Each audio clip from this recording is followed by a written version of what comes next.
allons parler avec mes invités qui vont me rejoindre. Vous pouvez les applaudir, s'il vous plaît. Installez-vous, prenez un petit micro. On va parler aujourd'hui, c'est marqué dessus, de la recherche et développement au service d'une pâtisserie gourmande, saine et durable. Alors, nous avons 3 intervenants. Merci d'être avec nous, Charlotte Huot. Vous êtes chef pâtissière, dirigeante de la société Amisha. Donc, j'ai cru comprendre que c'était juste à côté, à Trouville. Oui, absolument. À quelques pas en traversant l'eau. Très bien, la régionale de l'étape. Oui, Merci c'est aussi Vianney Bélanger d'être avec nous, chef pâtissier, dirigeant de la maison Bélanger et membre Relais Dessert. Merci. Et en visio, et ça fonctionne très bien. Bonjour à Manon Estève, vous êtes chef de projet culinaire, recherche et développement pour le centre de recherche Institut Life. Merci d'être connecté avec nous aujourd'hui. Avec plaisir. Oh, c'est chouette. La technologie, quand ça marche, franchement, vraiment, ça fait plaisir. C'est Marion. Ah, j'ai Manon. Moi, C'est Marion, mais c'est pas grave. Marion, je vous ai rebaptisé. Je Allez. suis habituée. Bon, très bien. Alors, parlez-moi un petit peu de votre métier, en quoi consiste-t-il et cette façon d'envisager eh bien, la pâtisserie gourmande, saine, durable. Est-ce que... Alors, j'ai commencé la pâtisserie plutôt petite, avec pour objectif en tête d'ouvrir ma boutique plus tard. Donc, j'ai eu un parcours un petit peu dans les maisons parisiennes. Et on a ouvert récemment, du coup, le 22 juillet, la pâtisserie Amisha avec mon associé. On a pour but de travailler des produits locaux. La farine vient de Rouen, le beurre vient d'Isigny, les fraises de Falaise. On essaye d'être en local. Les pommes viennent d'Honfleur, parce que c'est vrai qu'il y a quand même de nombreux vergers. Et ce qu'on essaye de mettre en place, puisqu'on en a eu grandement la demande, c'est de mettre en place le sans lactose, le beurre végétal, la crème végétale, des substituts pour les personnes diabétiques également. Voilà. L'évolution est énorme en termes d'attente et des besoins des consommateurs. Ça, pour le coup, ça a complètement été bouleversé depuis quelques années. Oui, on a le sans gluten aussi, mais c'est vrai qu'il faut de nombreuses connaissances pour réussir à le mettre en place. Donc, en quelques temps, peut-être. Eh bien oui. Vianney, à votre tour. Qu'est-ce que ça vous évoque, cette cuisine gourmande, saine et durable ? Alors moi, mon combat, c'est le goût. Alors c'est toujours des questions que j'aborde avec prudence, comme j'ai abordé avec prudence le bio et tout ça. J'ai toujours peur d'être enfermé dans un mode de pensée. Donc moi, mon métier, c'est d'abord de répondre à l'attente de mes clients. Et en ce sens, on travaille aussi des produits sans gluten. On a toujours travaillé des pralinés très peu sucrés, qui pose le problème d'être plus gras. Il n'y a jamais vraiment de réponse totale, parce que même des produits substituants, on découvre après que c'est pas toujours sain, ou ça pose d'autres problèmes. Donc moi, je le fais évoluer lentement. On travaille de manière raisonnée, en circuit court au maximum. Oui. Mais bon, moi, 75% de ma production, c'est du chocolat. Donc le chocolat en circuit court, c'est plus compliqué. C'est tout relatif. D'où cette volonté qui passe par des investissements lourds d'au fur et à mesure pouvoir transformer nous-mêmes notre couverture. Oui. Parce qu'en ce sens, on continuera à transporter la fève de loin, mais on va pouvoir regarder l'impact santé et bien-être des planteurs. De la façon dont ils travaillent, de la façon dont ils sont payés. Et on peut récupérer du pouvoir qu'on n'avait pas avant en achetant tout notre chocolat au travers des transformateurs qui ont une réalité économique autre que la nôtre. Oui. Et donc, je pense qu'on peut donner plus de moyens aux planteurs que certaines grosses industries, même si on a besoin de tout le monde. Absolument. Marion, vous êtes chef de projet, donc je le disais, culinaire, recherche et développement. En quoi consiste donc votre travail ?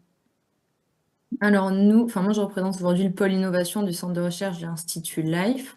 Notre travail, ça représente exactement l'introduction de la thématique, c'est une alimentation saine, goûteuse et durable pour tous et dans tous les contextes. Donc nous, on a la volonté de travailler, que ce soit pour des entreprises privées, des clients privés, ou pour des projets ANR France ou Europe, sur comment on va améliorer l'alimentation et comment on va faire quelque chose qui va être... on a une grosse priorité comme Vianney sur le goût. On pense que gourmande, c'est quand même le premier mot-clé. Et après, c'est travailler sur des projets pour avoir une alimentation qui soit toujours saine, surtout durable. Et on a des cibles qui sont assez larges. On travaille autant sur les enfants que sur les personnes âgées, sur sur toutes les cibles possibles pour essayer d'avoir une alimentation qui soit le plus cohérente possible et meilleure pour nous, pour la planète, pour tout le monde. Il y a des innovations en termes au niveau des modes de consommation, en termes d'accès aussi, on l'a dit, à la pâtisserie, avec tout ce qui est social et éthique. C'est vrai qu'il y a beaucoup, beaucoup de choses à prendre en compte. Par quoi on commence quand on veut essayer de proposer à ses clients ce type de pâtisserie saine, durable, responsable? Parce que s'il faut faire attention à tous les critères, c'est quand même un vrai défi. Moi, je peux commencer avec quelque chose qui peut choquer, surprendre, mais mon parcours fait que vous pourrez comprendre. À l'origine, moi, je suis ingénieur chimiste, donc j'ai toujours aimé la R&D.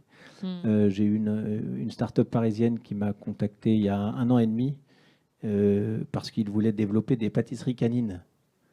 Alors, c'est un marché, c'est le plus fort marché en croissance aux États-Unis dans l'agroalimentaire. Donc, au début, j'ai dit, moi, je ne fais pas de gâteaux pour chiens. Par contre, la partie R&D m'intéressait puisqu'ils voulaient des produits avec aucun sucre, sans gluten, et que ça ressemble à de la pâtisserie haut de gamme. Donc, intellectuellement, c'était très excitant. Et ils voulaient aussi intégrer des améliorants santé. Et là, j'y ai trouvé un sujet de travail intéressant pour l'avenir, si je souhaitais le faire pour des humains. Donc, j'ai formulé et développé ces pâtisseries-là. J'ai amorcé leur production et je leur ai livré les recettes. Ça s'appelle De l'amour et vous pourrez trouver ça. Ça donnait quoi? Ça donnait quoi? On veut savoir. Ça cartonne, c'est pour ça que je ne peux pas produire. Ils demandent trop. Donc, ce sera quelqu'un d'autre qui produira. Je les formerai à la production.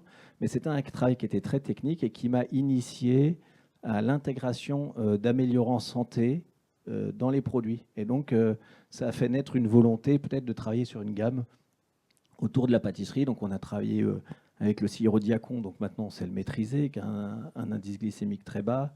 On a travaillé avec de la farine de Souchet, je ne savais même pas ce que c'était. Beaucoup avec la farine de riz aussi.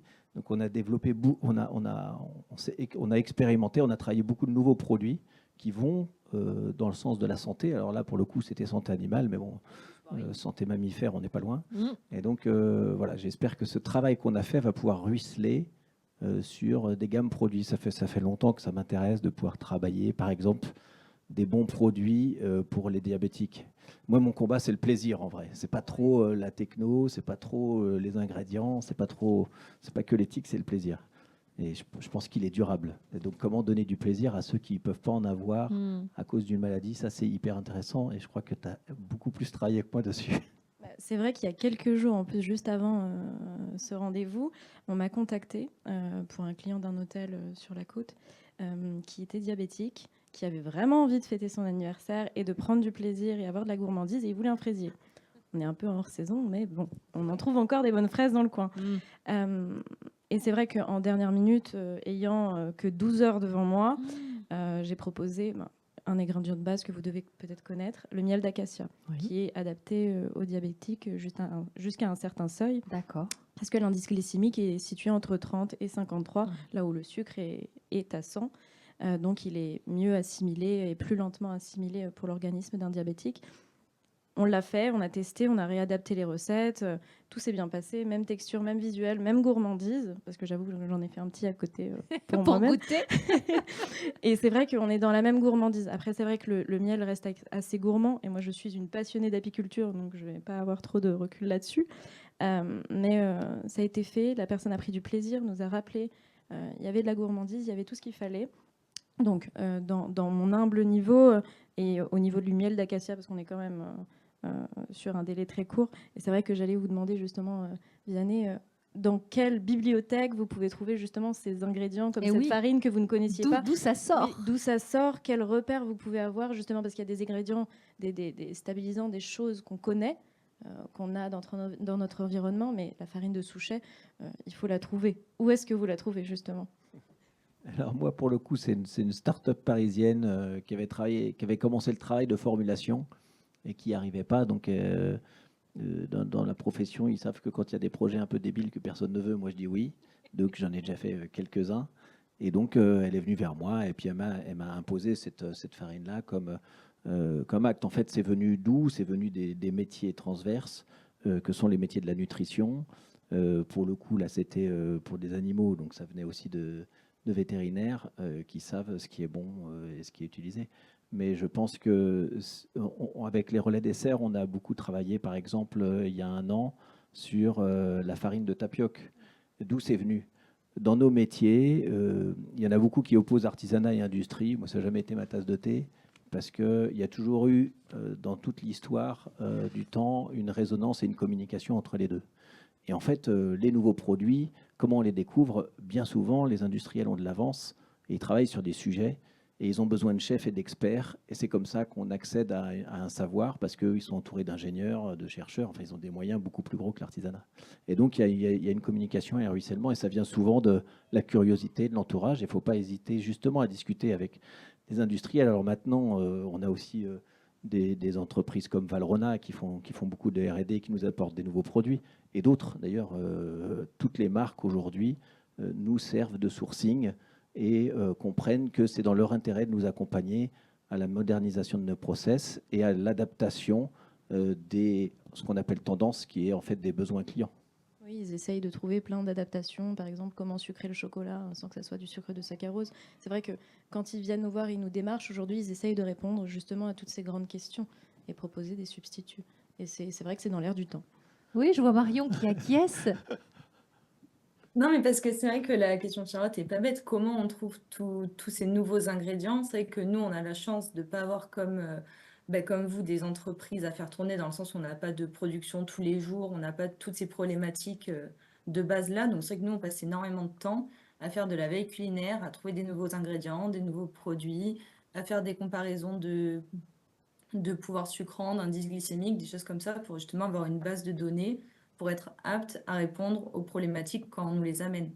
Et c'est vrai qu'on s'est beaucoup aidé aussi on a une chef de projet alimentation et santé qui a un background du coup en diététique et qui elle aussi nous apporte beaucoup sur les formulations, les nouveaux ingrédients, toutes ces choses-là. Donc c'est vrai que ça demande beaucoup de temps de les trouver, mais c'est des bases de données qui sont quand même indispensables aujourd'hui pour faire ce qu'on fait.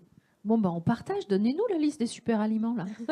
Oui, en fait, On veut savoir. Il faut constituer sa bibliothèque, et c'est aussi votre travail actuel, c'est de constituer un petit peu toutes ces données et ces connaissances pour être complémentaire avec tout ce qui peut être en production, les industriels, les artisans, etc.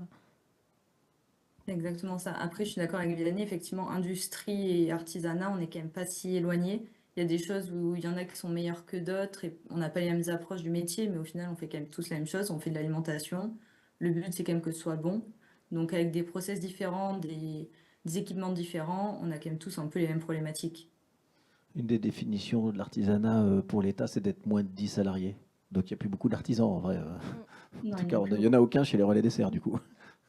Est-ce qu'on peut lister une innovation récente qui a un petit peu fait évoluer les choses en matière d'ingrédients ou de techniques? Je sais pas, on parle beaucoup de fermentation, ça semble être nouveau, ça. Faut pas me regarder. Je maîtrise moins la pâte que la pâtisserie. Ouais. Moi, ma ligne de conduite, ça va être plutôt le Saint-Lactose. Je suis pâtissière, mais intolérante au lactose, donc forcément, ça a toujours été une thématique. Je goûtais, mais je ne pouvais pas faire preuve d'énormément de gourmandise. Et aujourd'hui, il y a des marques, que ce soit pour les œufs, les substituts des œufs, qui s'appelle Yumgo, l'entreprise. On arrive à avoir des résultats assez spectaculaires.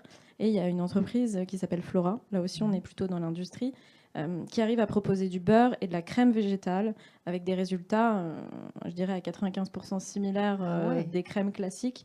Aujourd'hui, nous, on utilise en tout cas cette crème qui est dotée de 31% de matière grasse dans les 3/4 de nos pâtisseries comme base pour les ganaches. On est encore en test pour la remplacer dans tout ce qui est crème pâtissière, crémeux. On n'arrive pas encore à avoir les mêmes résultats. Donc oui, c'est pour ça que je m'intéresse un peu à cette bibliothèque de données. Je pense qu'il y a des choses à ajouter en complément pour réussir à avoir les mêmes résultats de texture. Mais justement, comme ça, quand on vient à la boutique et qu'on nous demande voilà, est-ce que vous avez quelque chose sans lactose, bah oui, on arrive à y répondre. Et au moins, la personne repart satisfaite, fait preuve de gourmandise et elle revient, parce que c'est tellement rare aujourd'hui de réussir à trouver un endroit où on peut répondre à une problématique qu'on pense, et on pense être le seul à avoir cette problématique, mais finalement, non, il y a tellement de monde aujourd'hui avec le changement d'alimentation, le changement des terres, tout a changé. Donc voilà, aujourd'hui, on arrive à y répondre, en tout cas sur certains produits, on essaye. Oui. de plus en plus. Ça évite Oui. la grande frustration. Oui. Mais sur les nouveaux produits, vous avez aussi une partie de la réponse, hein, puisque les salons participent beaucoup à la découverte de plein Ouais. d'innovations. Donc en Oui. fait, ce qu'il faut réussir, c'est à mettre le génie des gens et de certaines démarches entrepreneuriales de jeunes entrepreneurs, hein, l'âge n'a rien à voir là-dedans, En en lumière. lien avec tout le Oui. monde pour que nous, on puisse les découvrir. Vous Oui. allez au CIRA, si vous y passez une semaine, vous revenez avec des milliards d'idées, quoi. Oui. Après, il faut du temps pour les traiter, mais le savoir est quand même aujourd'hui hyper disponible. Oui. Donc c'est quand même Oui, une puis il chance qu'on a circule. dans notre génération. On se plaint parfois des réseaux sociaux, d'être sursollicité, mais on a une disponibilité du savoir qui a quasiment jamais existé. Et donc après, il faut taper dedans et l'utiliser. Ouais, Les oui, questions se posent et les réponses sont présentes. Donc, Hmm. il faut taper dedans, comme vous dites, Vianney. Marion, vous tapez dedans, vous? Oh non, on tape beaucoup dedans, oui. Nous, on fait beaucoup de salons pour trouver de nouveaux ingrédients, pour les goûter. On se fait sourcer pour les comparer parce qu'effectivement, sur les substituts d'œufs, par exemple, il y a Yugo qui est très performant, mais on a aussi d'autres marques qui le font. Et même sans partir dans d'autres marques, on sait substituer les blancs d'œufs de manière assez facile avec des produits très simples, comme de la protéine de pomme de terre ou de l'aquafaba. Mm. Donc c'est vrai qu'on a un panel qui est énorme. La difficulté après, c'est d'arriver à tout tester, c'est d'avoir le temps et trouver ce qui nous correspond le mieux et ce qui est le plus adapté à chaque recette. Mais c'est vrai qu'aujourd'hui, on a de matière à répondre à beaucoup de problématiques d'allergie, de restrictions, de régime, de choses comme ça. Bien, je vous vois sourire.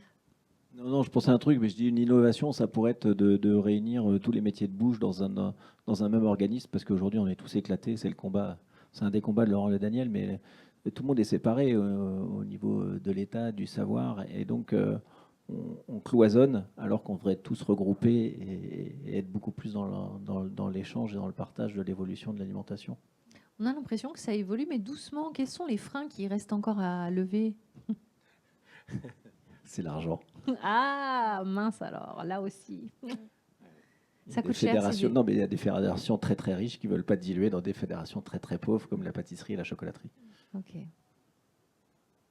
D'accord, je comprends. Bon, très bien. Est-ce qu'il y a des partenaires avec lesquels on peut travailler pour accélérer un petit peu la transition? Est-ce que, je ne sais pas moi, des scientifiques, des...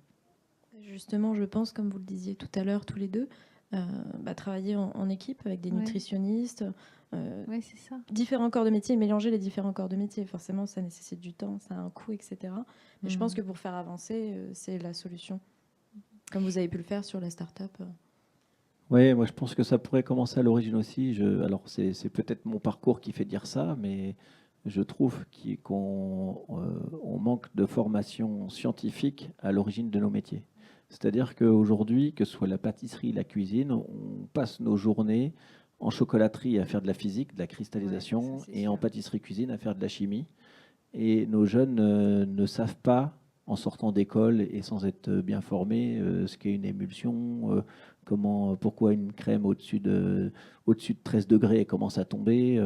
En fait, et ce manque de connaissances font que ça freine le développement et les capacités à intégrer des nouveaux ingrédients, à comprendre l'impact de l'acide, à analyser l'ingrédient et à voir comment il pourrait s'incorporer dans nos recettes. Et donc ça pourrait aussi commencer par là, et je pense qu'il y aurait plus d'innovation si le savoir était dispensé différemment dans les CFA et dans la formation de nos métiers. Oui, absolument. À moins de pousser les études, en effet, on arrive à cumuler quelques-unes de ces compétences, mais au seuil classique, c'est vrai que ça en manque terriblement. Au moins en option. Après, tout le monde, voilà, il y a plein de modes d'intelligence, il y en a, ça ira pas de faire de la cristallo, mais que ce soit possible et disponible, ce serait très important pour pouvoir répondre à toutes ces problématiques plus tard, quoi. Bah, du coup, je me tourne vers Marion parce qu'il faut former, du coup. Hein, voilà. Oui, moi j'ai deux éléments de réponse à votre question Oui. en fait. Dans la partie dont vous venez de parler du manque de connaissances, c'est vrai que c'est réel, c'est factuel. Et nous, pour le coup, c'est vrai qu'on a mis en place à l'Institut Life, qui à la base est une école, hein. Moi, je suis le pôle innovation, mais à la base, on est une école, école supérieure. On a mis en place des cours de sciences des aliments, qui en gros a pour but d'expliquer aux étudiants aussi la composition des aliments et les interactions entre les différents ingrédients, pour justement essayer de, combler ces lacunes et surtout de leur expliquer un peu l'approche scientifique, chimique, physique qu'il y a derrière toutes les réactions qui sont faites. Et du coup, ça, c'est plus pour la partie formation. En deuxième réponse, nous, effectivement, on travaille beaucoup avec des chercheurs. Et j'ai un exemple très concret. On fait un projet qui s'appelle le projet Jack, qui est tourné sur les légumineuses.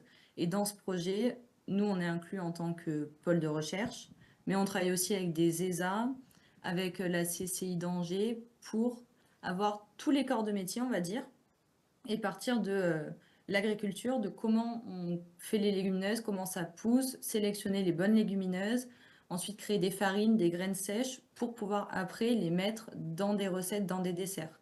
Et par exemple, dans ce projet-là, on a créé des desserts à base de farine de légumineuses qui du coup ont un peu une autre approche dans le sens où c'est des protéines végétales. Donc ça nous permet d'avoir des desserts qui sont plus riches en protéines et du coup qui n'ont pas forcément de gluten. Donc oui, avoir des projets comme ça avec plein d'acteurs différents de plein de secteurs, on voit des vraies avancées puisque nous, il y a des choses en tant que cuisinier ou pâtissier, des questions qu'on ne se pose pas, là où des ingénieurs agronomes pourront nous dire, bah oui, telle légumineuse, il y a plus de ça dans la graine et du coup, vous n'aurez pas les mêmes résultats que si vous utilisez celle-là. Donc effectivement, cette approche pluridisciplinaire est très intéressante et nous permet d'évoluer beaucoup plus vite. Absolument. On a parlé des nouveaux produits, des innovations, des substituts, bon, très bien. Mais il y a aussi de nouvelles attentes par rapport à la dimension éthique. Est-ce que là aussi, c'est quelque chose sur lesquels vous faites attention, vous travaillez? Oui. Et je pense que vous, notamment le chocolat, c'est encore plus...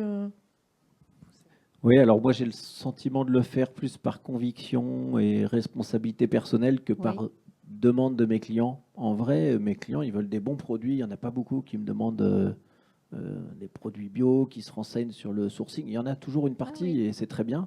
Mais c'est vraiment pas le moteur de nos créations et des attentes de notre clientèle. Notre clientèle, elle s'attend d'abord de se faire plaisir, quoi. En venant dans vos boutiques, elle fait rarement un acte militant. Donc ça, c'est aussi une vue un peu journalistique de nos métiers, tout ça. Mais quand on va dans les boutiques et que vous questionnez les clients pourquoi ils viennent, ils vont vous répondre parce que c'est bon, pour me régaler, parce qu'on a envie de se faire plaisir. Voilà, et c'est ça le premier moteur. Faut pas qu'on se trompe non plus de métier, mais il y a des chercheurs pour ça qui font avancer la R&D pour que l'impact soit plus maîtrisé. Donc on l'a fait. Nous, on le fait à notre juste mesure. Il y a quasiment plus de plastique. Oui, les emballages, le gaspillage. Qu'est-ce que vous faites des invendus? Les invendus, déjà, il faut maîtriser sa production. Nous, par chance, pour le moment, on n'est pas du tout dans le gaspillage. Comme vous le disiez, les emballages, on utilise du craft recyclé. D'accord. Justement, pour avoir toutes ces notions-là. Et nous, au contraire de Monsieur Bélanger, la population est très sensible au biologique. Voilà. Il faut que les farines soient biologiques. On nous le demande et on le redemande. Toutes nos farines sont biologiques. Mais malheureusement, quand on rachète une vieille boulangerie, le four ne l'est pas forcément. Donc on ne peut pas avoir la mention biologique n'importe comment, mais nos farines le sont, puisqu'on y est sensible. Et comme je le disais tout à l'heure, les produits locaux, circuits courts, voilà, il n'y a pas non plus énormément de trajets. Mais nous, on a beaucoup de demandes, en tout cas sur la côte ici, je pense, de par la proximité de Paris peut-être.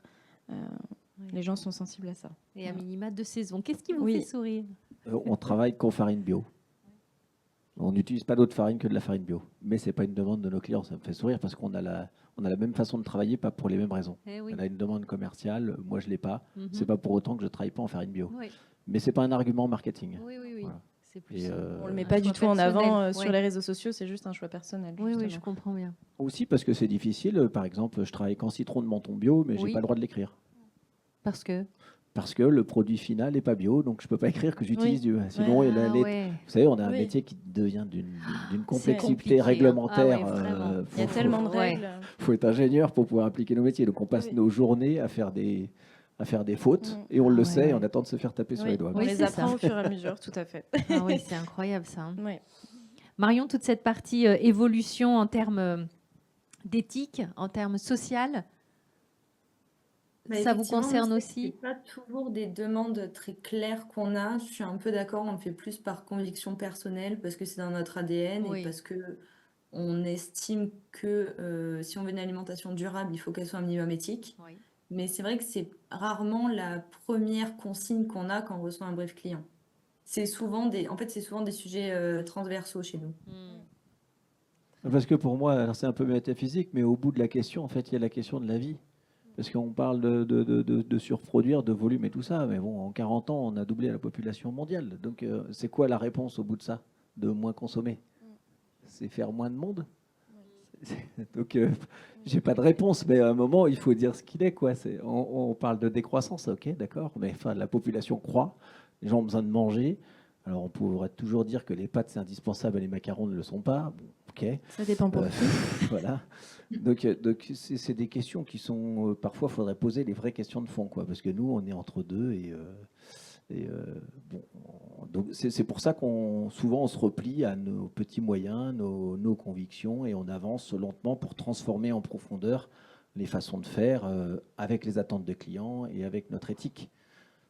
Mais en vrai, on peut pas, dire à un chocolatier, il faut arrêter le plastique, d'accord? Et comment on fait des moulages? Oui. Dans du bois? Oui. Dans du cuir? Oui, mais parfois, Dans ce c'est cas-là, on la arrête les moulages. contrainte que naît la création. Ouais. N'est-ce pas, Marion? Et puis après, on a toutes les questions financières aussi, parce que Eh c'est vrai oui. que faire du bio, c'est bien, mais c'est pas forcément le même prix. Et toutes les populations sont pas prêtes ou n'ont pas forcément les capacités de se nourrir qu'avec des produits bio. Donc ça, c'est encore une autre problématique, où peut-être qu'on est un petit peu moins, où les artisans, au sens large, sont peut-être un peu moins acteurs, et c'est peut-être plus à l'agro-industrie de se poser les questions, mais on a aussi des questions financières. De la farine bio, ça coûte plus cher souvent que de la farine pas bio. Et on ne peut pas forcément impacter de trop le prix sur le produit parce que la population est tellement habituée à une certaine gamme de prix. Notamment, je vais parler de la région. Je connais Paris, mais il y a des écarts qui se font et les gens ne sont pas forcément prêts à dépenser un certain prix, même s'il y a un moyen de différenciation. Donc, parce que la finalité est la même pour le consommateur, en tout cas pour certains. Toi, tes produits type beurre végétal et tout ça, c'est quoi la différence de prix entre un beurre laitier, un beurre végétal Alors, le beurre, c'est plutôt similaire au prix du kilo, mais par contre, la crème végétale, c'est assez étonnant. On va être moins cher que la crème d'Isigny. Je pense qu'il y a quelques années, ça devait Tu être vas un peu voir. plus cher. Mais pour parler de prix, par exemple, la crème à Livière, elle est presque 6 € le litre. La crème végétale, elle tourne entre 3,80 et 3,70 le kilo. Donc, au final, ça a un impact moindre. Après, c'est vrai que sur toute la chaîne, il faut s'adapter. Il faut que le beurre... De quels végétaux? c'est la base de pois chiches, la coifaba.